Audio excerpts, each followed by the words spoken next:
34 ya, dari Indonesian Stuntman Association. Di sini posisi gue sebagai yang ngurus asosiasinya dan seluruh freestyle yang ada di 34 provinsi. Gitu. Jadi intinya di asosiasi ini sebenarnya hanya membuat satu event acara sama memantau perkembangan freestyle. Itu aja. Itu sih. Oke, perkenalkan nama saya Muhammad Sauki. Saya dari Garut. Saya dari tim Showmate Extreme. Dan keseharian saya sekarang menjadi penjual bubble. Ya, saya Refdi Stunter. Saya Refdi dari YouTube channel Refdi Stunter dari tim Chef Stuntman Jakarta. Saya stunt rider Prometic. masih Prometic. Oke, Cis. Gua Denistan. Gua dari Chef Stuntman Jakarta. Apalagi ya? Kerjaan gua sih sebenarnya jual gitar, Cis. Ada channel YouTube juga, Denistan ya. Dah, gitu aja dah. Alasan saya menjadi sunrise yang pertama itu hobi. Yang kedua kan kata Jack Ma juga, hobi yang dibayar itu sangat luar biasa. Dan basic saya dari kecil itu sudah pakai motor dan senang balap-balap dan terakhir kepincut sama freestyle. Saya sama ya. Saya dari SD naik motor. Dari SD. Ini banyak polisi nih. Enggak buat ke sekolah. Sekolahnya deket padahal, tapi saya gaya-gayaan naik motor. Habis itu balap temen ada banyak yang kecelakaan dan akhirnya udah nggak ada. Lebih aman freestyle. Lebih aman. Saya cemen sebenarnya. Cemen. Kalau gue sih freestyle dari SMP. Gue bisa megang motor itu dari SMP kelas 1. Freestyle SMP kelas 3 tahun 2007. Itu 2007 ya. 2007 freestyle dari Matic sampai sekarang gue pakai 2,5. Kalau menurut gue sih freestyle untuk hanya hobi aja sih. Hobi yang dibayar. Ya iyalah. Dapat duit banyak. Yoi. Itu dapat duitnya dari mana aja sih? Ya dari mana-mana, dari syuting.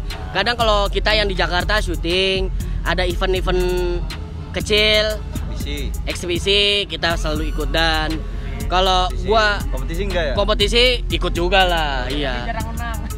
Ya yang penting intinya kalau gua freestyle itu hobi dan memperbanyak teman. Banyak teman kan banyak rezeki, Cis. Intinya gue suka dengan kumpul-kumpul, gila bareng, bikin video bareng ya kayak tadi ini sama Bang Sai dari JPX. Mantep. Soalnya dia ngeband temennya ganti-ganti. Iya, nggak jelas. Ngebandnya nggak jelas, tapi ngeband mulu ya kan. Udah rekaman? Udah rekaman, Den. Gue udah ada 10 single, Ci. Ini Bang. Enggak lah. Kan saya solois, bukan band. Duit. Selain itu freestyle juga multi talent. Gaya pembalap. Menang uangnya kan cuma balap doang. Kalau freestyle kan ada eksibisinya, ada kompetisinya dan lain-lain juga gitu. Saweran juga ada. Saweran ada. Kita saweran sama freestyle diundang sama Pak Menteri. Itu kita disawer loh. Mantap. Kalau kita UMR lebih ya, UMR sih lebih. Intinya UMR Jakarta itu lebih banget. 10 kali lipat dari UMR Jakarta. Kalau kita itu juga, Bang. Kalau kita syuting setiap hari, PI. Iya. Bayangin aja, syuting sehari. Jangan disebut, Bang. Oh ya, nggak apa-apa. Tit tadi. Kalikan 30 hari berapa? Lo ya gitu aja. Yang syuting yang nggak syuting gitu. Iya, yang nggak syuting. Oh iya, yang nggak syuting gimana ya? Coba. Tapi kita canakan dulu ya. Ya, kalau yang nggak syuting mungkin rezeki udah ada yang ngatur. Paling suka ada eksibisi ya. Tentunya sih lebih besar dari UMR. Apalagi UMR Garut sangat kecil. Pemasukan buat freestyle. Kalau pemasukan buat freestyle sebenarnya kalau dari saya ini menyerahkan ke tim masing-masing gitu. Jadi tim itu sebenarnya tergantung dari manajemen. Kalau tim punya manajemen dan bisa mengatur dengan baik, itu insentifnya pasti akan bagus. Cuman freestyle ini bukan seperti olahraga kayak motocross sama road race ya, yang mungkin pemasukannya udah ada angkanya lah gitu ya. Kalau freestyle ini masih kadang naik kadang turun gitu. Jadi nggak ngeplet ya. Jadi kalau benar tadi dibilang bisa melebihi OMR, itu benar. Itu bisa. Jadi rezeki dari tiap rider lah. Kadang-kadang di tim itu ada yang ngontrak satu tim, ada yang ngontrak cuma playernya aja. Jadi bukan timnya. Jadi mungkin dari playernya ini ada multi talentnya berbeda. Jadi satu tim misalnya ada 5 orang, 5-5-nya ini belum tentu sama. Jadi yang diambil cuma satu nih, gitu. Nah, kebijaksanaan dari player ke tim sekarang jatuhnya. Jadi misalnya dari player, oh ini ada berapa persen nih buat ke tim, atau ada berapa persen nih buat 4 orang ini. Nah, itu dari asosiasi itu tidak ikut campur ke dalam. Itu tidak akan mengintervensi. Itu adalah rezeki dari tim-tim masing-masing gitu. Dan seperti mereka syuting segala macam, kita hanya melihat seneng. Jadi kayak film-film gitu. Setidaknya freestyle itu kebawa lah ya. Jadi freestyle ini kan bukan hanya roda 2. Saat ini freestyle ini masuk dalam roda 2 ya, diakui di roda 2. Selain roda 2 kita juga ada di entertain, apalagi entertain turis wisata. 2019 ini adalah yang dinaikkan adalah sport tourism. Jadi inilah saatnya 2019 freestyle naik. Kenapa? Freestyle bagian dari wisata. Pendapatan yang paling besar sebenarnya bukan dari roda 2, dari wisata. Contohnya syuting, itu wisata. Eksibisi, itu wisata. Kalau kejuaraan, kompetisi, belum tentu dalam satu timnya juara. Dan belum tentu dalam satu tim playernya yang tadi ikut syuting segala macam belum tentu juara. Itu hoki. Tapi biasanya dari kompetisi, prestasi yang dari kompetisi itu akan naik dan akan dilihat oleh PH atau perusahaan-perusahaan. Jadi perusahaan akan ngambil orang yang memang skillnya udah naik, kelasnya udah naik ya, dan bukan hanya skill yang bagus, tapi entertain ya. Percuma skill jago tapi entertain 0. Dan sebaliknya juga percuma entertain 0 tapi skill harus balance. Jadi 50-50 lah gitu. Nah, kalau asosiasi ya, tugasnya adalah kita lebih ke kejuaraan. Bagaimana mengemas selama 1 tahun itu membuat kejuaraan kejurda sama kejurnas. Intinya untuk apa? Untuk mengangkat skill dari freestyle ini supaya kalian dilihat.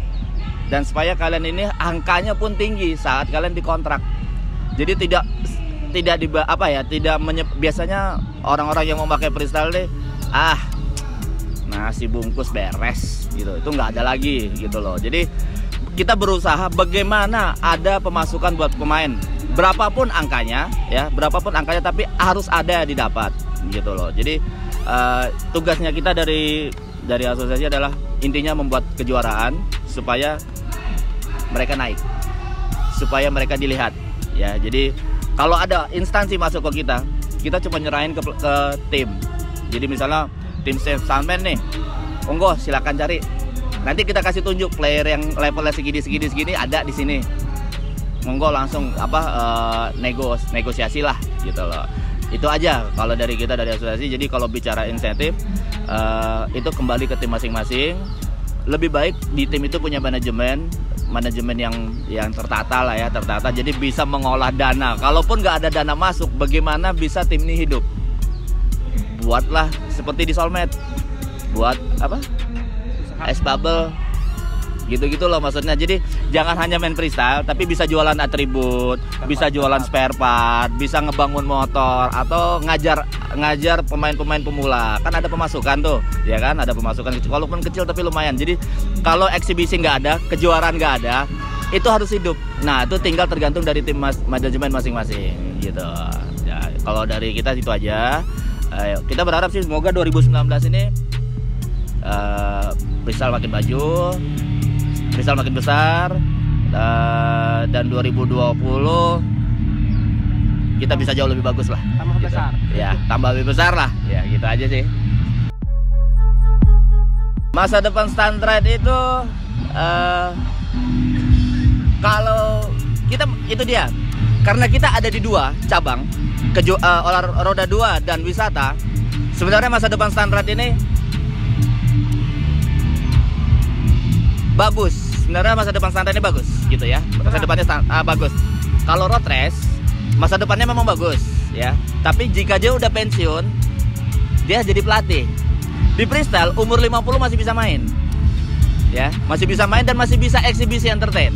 Walaupun skillnya udah terbatas, tapi dia masih bisa tampil gitu. Tapi kalau di road race kan udah nggak mungkin, umur 40 udah harus pensiun. Tapi di freestyle 40 ke atas pun masih bisa main gitu. Jadi kalau bicara untuk kedepannya itu tergantung ke pemainnya lagi, balik ke pemainnya lagi. Jadi dia masih bisa mengajarin memberikan teknik-teknik ke generasi baru ya, supaya nama timnya tetap naik, supaya dia menjadi legend ya, dan dia juga masih bisa berentertain lah, aja begitu. Jadi nggak ada matinya kalau di freestyle tuh nggak ada mati. Sekarang tinggal tergantung dari playernya. Jangan cepat bosan lah gitu. Terus berkreasi. Kalau gua sih pasti freestyle ya, karena freestyle gua hobi. Dan gua dari dulu nggak pernah namanya ganti-ganti hobi. Tetap freestyle dan musik, stunt rider dan musik. Kalau sampai tua nanti sih, ya mungkin gua bisa kayak Bang Oi ya, mencari bibit-bibit baru yang bisa kita jadikan stunt rider handal seperti Salki gitu.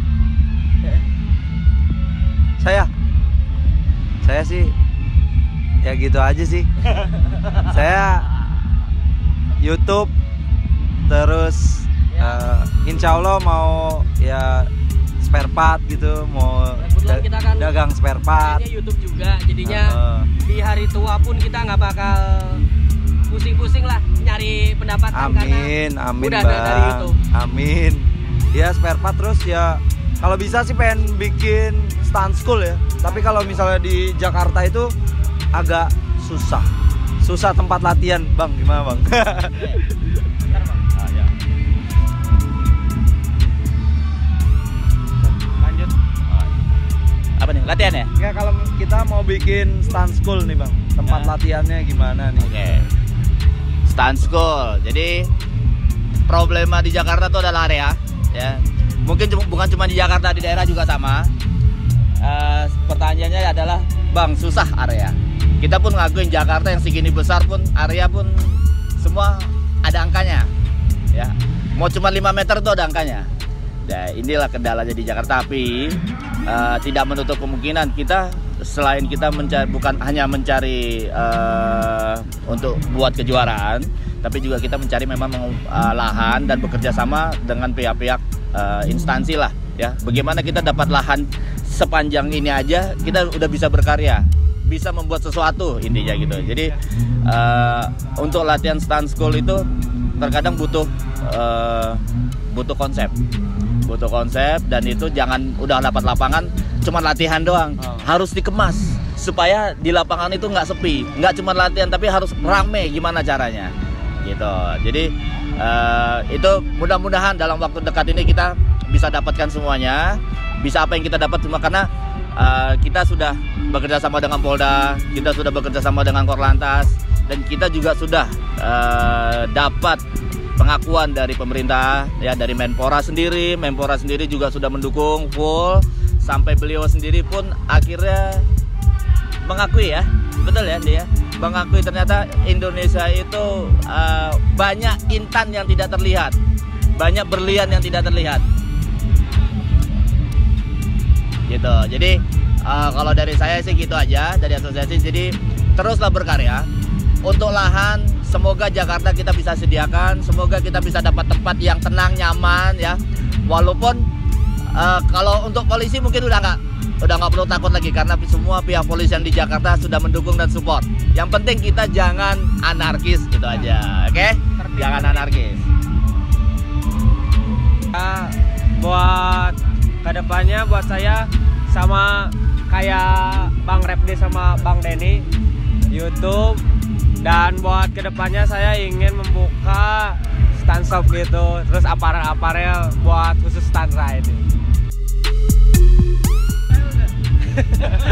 Iya, mana bisa Freestyle ya? Juga nggak tahu. Oke. Kalau jadi gini, kalau mungkin nih teman-teman di sini nih dari kecil dari SD udah main motor ya. Kalau gua jujur baru main motor itu pas kuliah. Beneran. Dan itu gua masuk ke komunitas motor, klub motor, dan nggak ada sama sekali tertarik sama freestyle. Beneran. Nggak sama sekali tertarik. Pertama kali gua ngeliat freestyle, gila nih. Orang sinting. Kenapa? Merusak motor. Benar. Ya sama lah sepertinya dari awal. Awalnya kita berada di balik pagar. Setelah itu kita berada dalam pagar. Akhirnya kita kembali di balik pagar.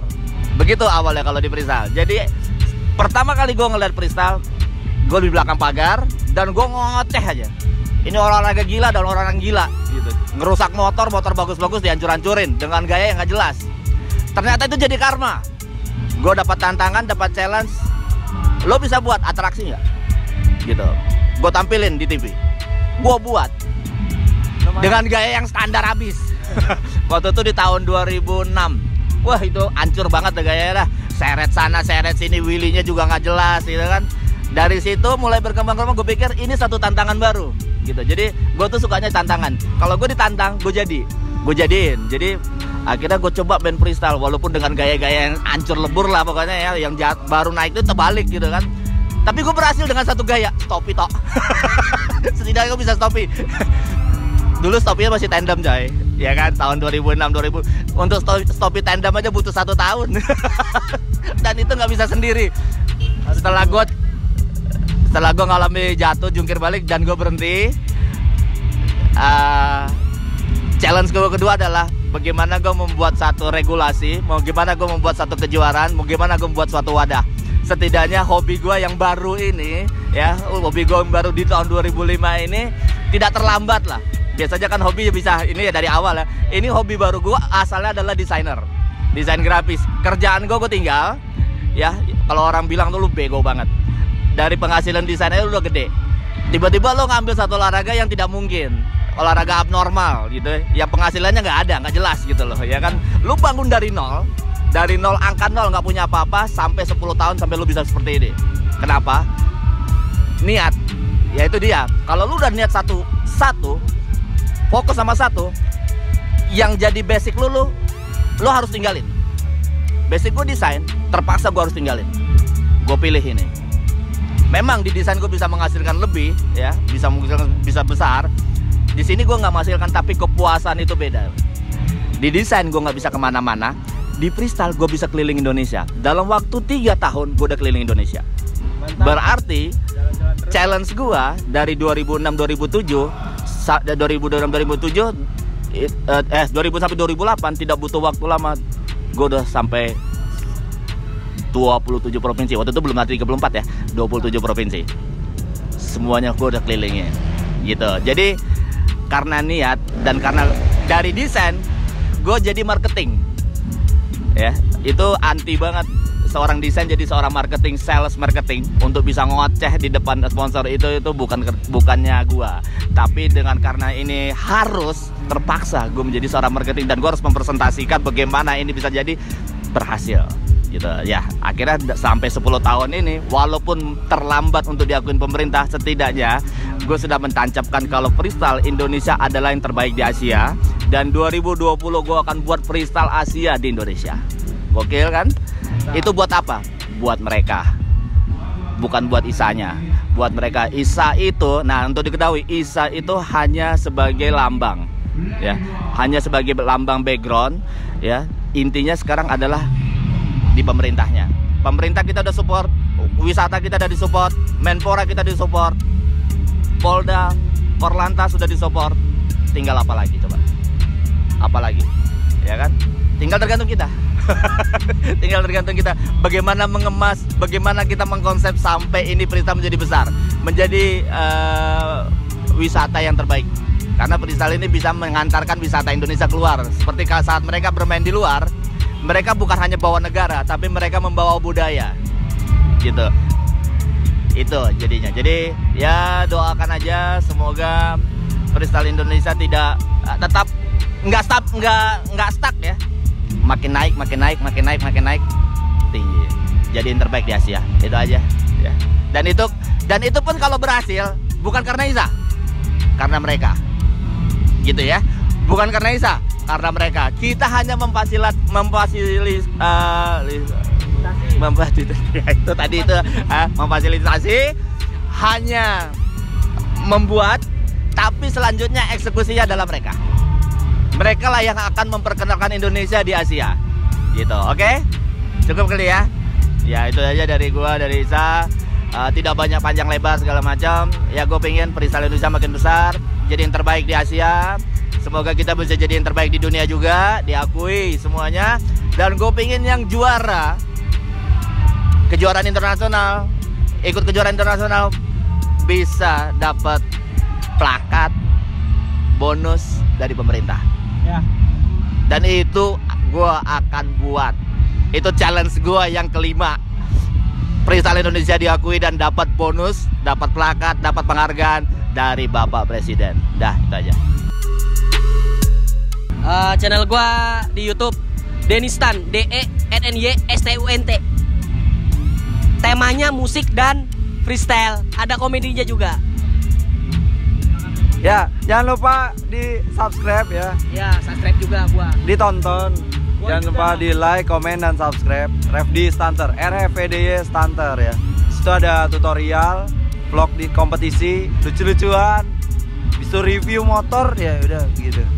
Tapi review motornya pakai jumping ya, nggak biasa-biasa aja gitu. Oke, kalau channel YouTube gua pakai tim Soulmate Extreme. Di sana ada beberapa konten yang cukup menarik sih. Lumayan lah. Langsung aja tonton, jangan lupa like, subscribe, and comment. Oke? Dadah.